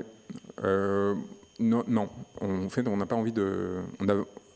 n'a pas envie de se compromettre. En fait, on fait un peu un pari, je ne sais pas si hystérique ou sacrificiel, enfin, on peut le considérer en positif ou en négatif, qui consiste vraiment à préserver notre intégrité de façon, enfin, à tout prix. Une personne dans ma situation actuelle qui a été rappelée avec quelques gentillesses, une certaine élégance, mais avec quelques erreurs par nos camarades tout à l'heure. Théoriquement, c'est quelqu'un qui s'écrase. C'est quelqu'un qui s'écrase et qui accepte tous les compromis parce qu'en fait, il a reçu un avertissement extrêmement violent et que sa liberté est en jeu et qu'il a compris le message et il accepte de disparaître. Et c'est ce que je dis souvent aux Gilets jaunes auprès de qui on continue d'intervenir régulièrement. Ne faites jamais confiance à quelqu'un dans une situation comme la mienne. Parce qu'en fait, le réflexe naturel, ça va être de trouver un arrangement. De trouver un arrangement, et il est toujours possible pour une personne de ma condition sociale ou ce que j'imagine être pour une grande partie d'entre vous, de la vôtre, de trouver des arrangements, y compris dans des situations les plus extrêmes. Et l'appareil judiciaire, contrairement encore une fois à ce qu'on essaie de vous raconter de façon systématique, est loin d'être un appareil qui va traiter chacun des Français et des citoyens à égalité et qui va se refuser à toute forme de distorsion en jugeant au nom du peuple français de façon aveugle comme sa figuration l'indique. Donc c'est un prix énorme, c'est extrêmement violent, mais on croit vraiment dans le sens de le faire, y compris symboliquement parlant, parce que si évidemment sur le court terme, on se prend des attaques complètement délirantes et que typiquement sur l'affaire de M. Ben Abderrahmane, ce que je vous raconte sur l'AFP, c'est significatif. C'est-à-dire comment est-ce que vous faites face à ça? Comment est-ce que vous faites non seulement sur le moment, mais plus largement pour jouer le rapport de force ensuite, notamment face à l'institution judiciaire. Une dépêche AFP, par exemple, c'est ce qui va vous permettre d'obtenir la saisine d'un juge d'instruction immédiatement. Ça va forcer le parquet à réagir et du coup enquêter sur ces actes de torture allégués et ainsi de suite. Si vous avez un étouffoir qui est créé en amont dans l'espace public, bien tout d'un coup l'institution judiciaire va se sentir beaucoup plus confortable et va prendre son temps et va attendre jusqu'à plus d'1 an avant de désigner un juge d'instruction et ainsi peu à peu enterrer les affaires, comme celle qui concerne M. El-Khalifi, dont vous savez qu'il est quand même l'objet d'un certain nombre de procédures, qui sont d'ailleurs à l'origine de celle-ci, on pourrait y revenir une autre fois, et qui va doucement en fait réussir à les enterrer. Donc il faut comprendre la démarche un peu absurde par rapport au fonctionnement actuel mais qui justement est la seule qui nous permet en fait d'avoir une forme de crédibilité par rapport à notre exigence à l'égard de ces institutions. C'est seulement parce qu'on est extrêmement exigeant à notre propre égard qu'on est en capacité de leur demander de l'être tout autant, institutionnellement parlant, et de faire les réformes nécessaires et de leur parler avec l'aplomb et l'autorité qui, en les regardant droit dans les yeux, finira peut-être par provoquer à un moment ou à un autre la bascule nécessaire à cet égard.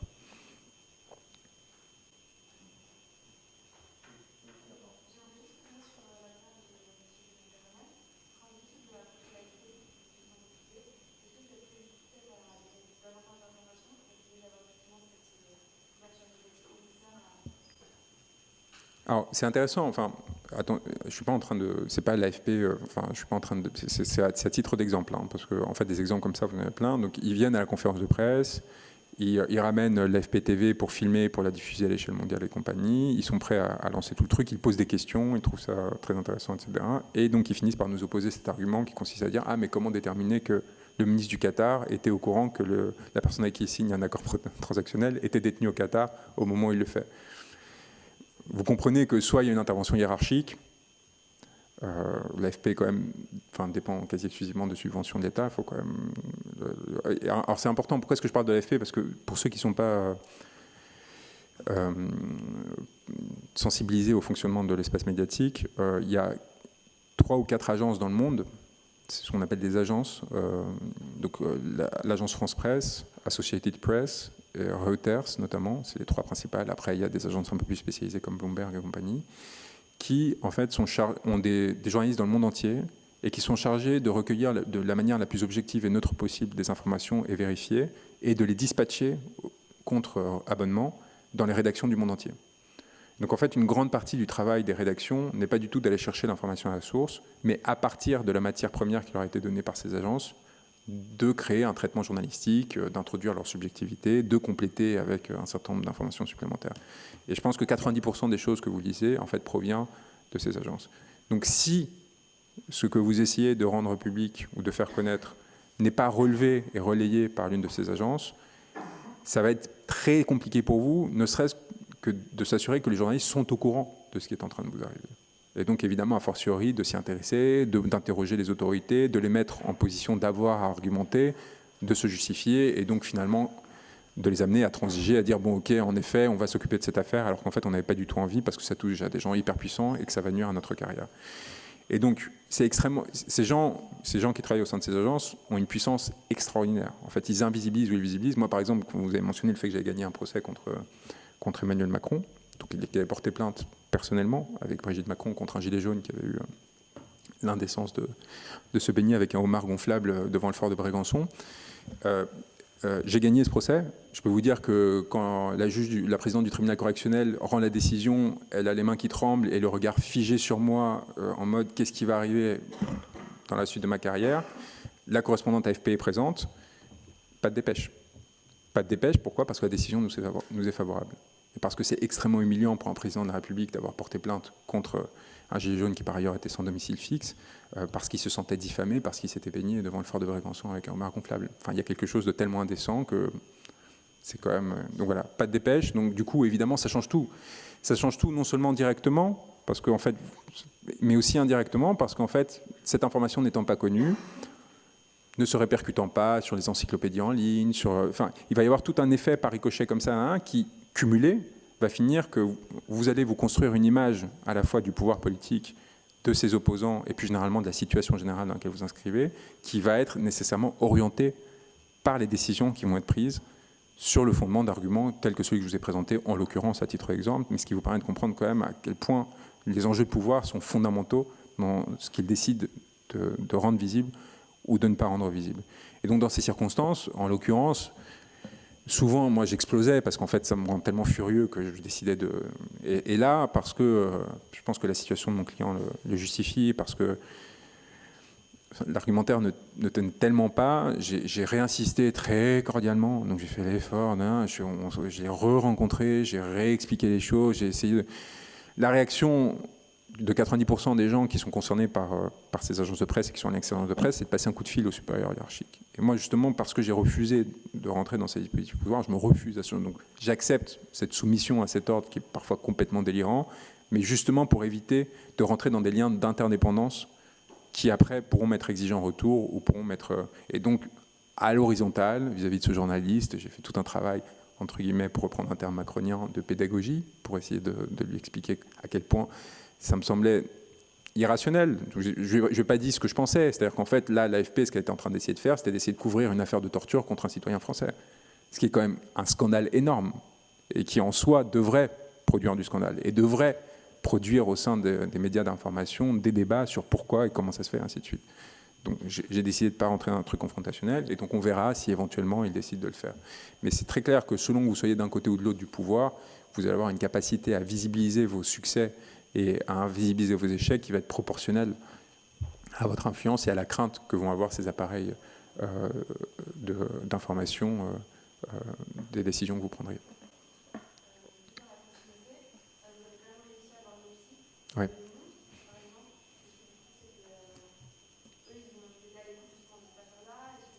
Donc, il y avait une trentaine de journalistes présents à cette conférence presse qui était quand même un succès important, mais c'est là où c'est très intéressant en fait. Pourquoi est-ce qu'on arrive à mobiliser des gens et in fine à convaincre quelques rédactions de publier sur ces questions avec des pincettes, hein, on ne peut pas dire que leurs articles soient très favorables, alors même qu'ils n'ont jamais rien dit sur tous les opposants politiques qui ont été détenus au Qatar, torturés au Qatar, qu'ils disent qu'ils ne font que reprendre des rapports d'ONG quand il s'agit des populations sud-asiatiques sans jamais aller enquêter par eux-mêmes, qui meurent par milliers, ainsi de suite. C'est parce qu'en fait, notre client a été accusé de détenir des informations sur l'organisation de la Coupe du Monde de football. Et en fait, c'est-à-dire que l'excitation que ça produit chez ces journalistes permet de les attirer à une affaire qui nous semble importante en soi, c'est-à-dire des actes de torture, de kidnapping et compagnie ordonnés par une des personnes les plus puissantes de l'État du Qatar, mais aussi de l'establishment français, parce que Nasser El-Khelaifi a fini par s'installer dans ces domaines. Et donc l'idée, c'est en fait de contourner l'obstacle, et ce qui explique le traitement journalistique gêné. C'est-à-dire qu'eux, ils viennent pour manger le scoop, pour avoir l'excitation, etc. Et quelque part, on les oblige à un traitement journalistique de fond et on leur dit, attendez, mais si vous voulez ces informations, il faut aller chez ceux qui sont censés les avoir produites et les ont récupérées, donc les Qatariens ou les avocats du Qatar français qui les ont représentés à l'époque, qui sont parmi les gens les plus reconnus de la profession en théorie, qui ont gagné des millions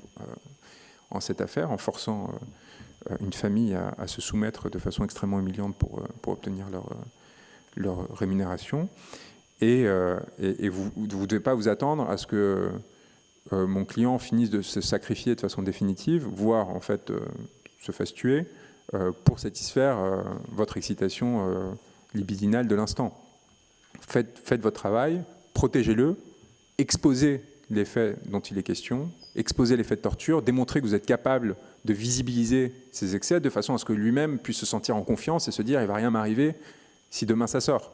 Parce que le coût que quelque chose lui arrive sera trop important en termes d'exposition médiatique, d'impact social et compagnie, alors que là, en fait, on est en train d'envoyer le signal contraire, qui consiste à dire si t'arrive quelque chose, Coco, tu auras peut-être un quart de page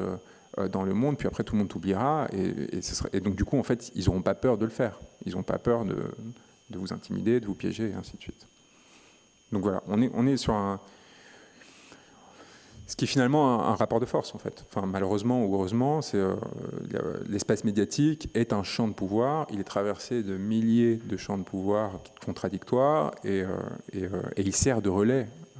à ces champs de pouvoir. Il ne fait que ça, d'ailleurs. C'est la fonction, en fait, de l'espace médiatique. Il n'y a pas de bien en soi à l'espace médiatique. C'est un outil, un instrument qui, malheureusement, trop souvent se considère comme tel et se considère très confortablement installé dans la fonction de jouer l'instrument et le relais des appareils de pouvoir et non pas des intérêts de la société ou d'idéaux que l'on pourrait tous partager.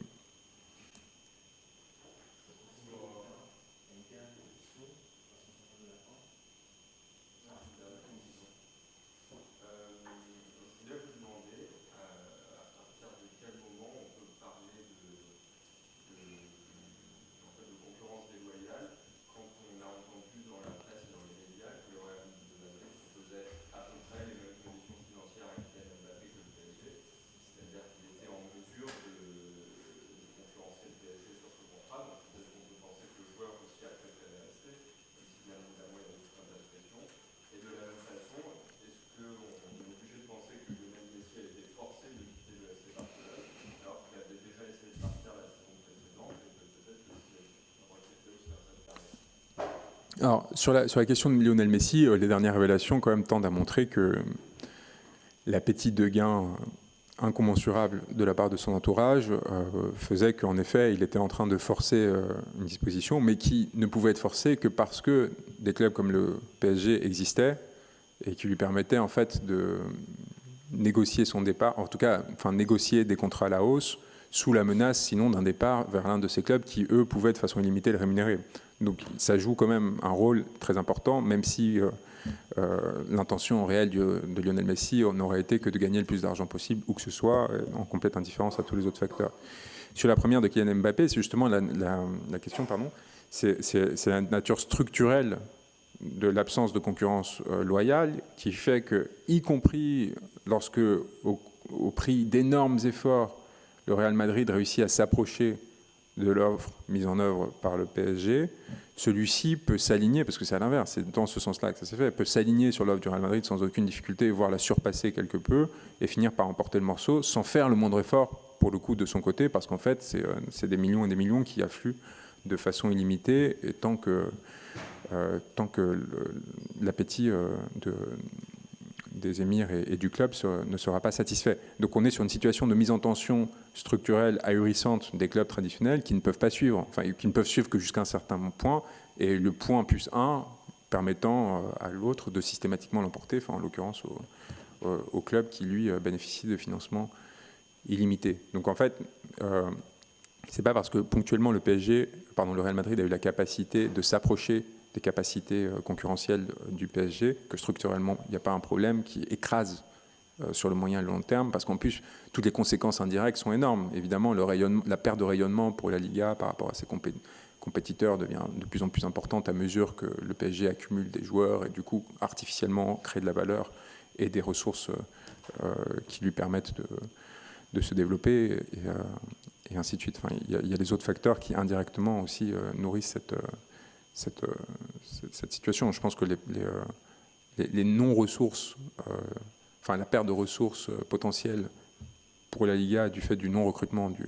Kylian Mbappé se chiffre en dizaines de millions d'euros facilement, voire plus. Et ça va aggraver encore le déséquilibre à l'avenir et ça va créer en fait des cercles vicieux qui finissent par mettre des clubs comme le Football Club Barcelone en situation de quasi-faillite technique et de privatisation parce qu'ils sont incapables de tenir le rythme. Eux, alors imaginez les clubs d'une moindre ampleur qui, eux, sont complètement écrasés au détriment de leurs supporters. Je pense qu'il y a une telle variété de raisons qui peuvent amener à vouloir être avocat que je suis en présence à la fois d'ennemis et d'alliés potentiels demain. C'est-à-dire que je ne suis pas sûr que je puisse donner un conseil uniforme à chacun d'entre vous, surtout lorsque je vois le comportement de certains confrères. Donc je vous conseille juste de suivre votre désir et d'essayer d'atteindre à sa satisfaction de la façon la plus noble et la plus respectueuse possible des droits des autres. Voilà. Merci beaucoup en tout cas. Bonne journée.